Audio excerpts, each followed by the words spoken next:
Earthquakes, volcanic eruptions, and the erosive power of wind, ice, and rain sculpted the distinctive Dolomite environment, forming spires, towers, cliffs, and pinnacles, as well as cornices, edges, overhangs, and plateaus.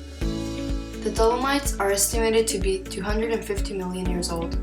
Fossils reveal that the rocks that make up the mountains were formed by living beings once in the sea, but nothing was known about the seafloor and ocean sedimentation in those early days of geology.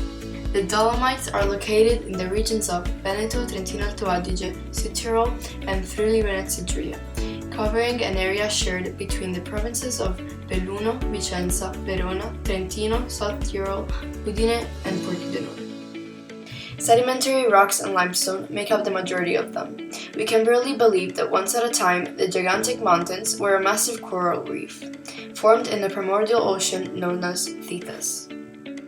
The Alps were formed when the African and European tectonic plates collided, causing the rocks near the impact point to soar skyward. The Tethys Ocean, which had previously separated these two continents, has vanished. The Dolomites were transformed into mountains. Fossils revealed that the rocks that make up the mountains were formed by living beings once upon a time in the sea, but nothing was known about the seafloor and ocean sedimentation in those early days of geology.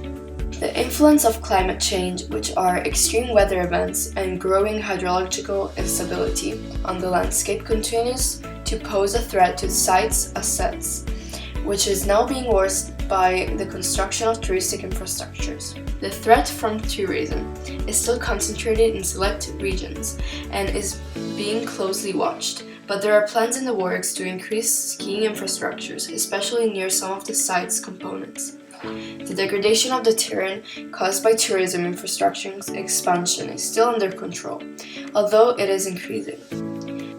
With the exception of climate change, which will result in major reductions and eventual loss of glaciers with the site in the future, potential hazards are now modest.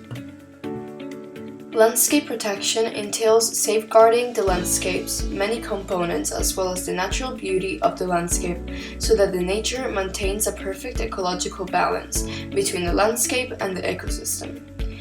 Because of the long time scales required to construct the landscapes, capable of supporting a range of plants and animals, as well as to allow planted vegetation to develop, protecting existing landscapes and mature vegetation is crucial.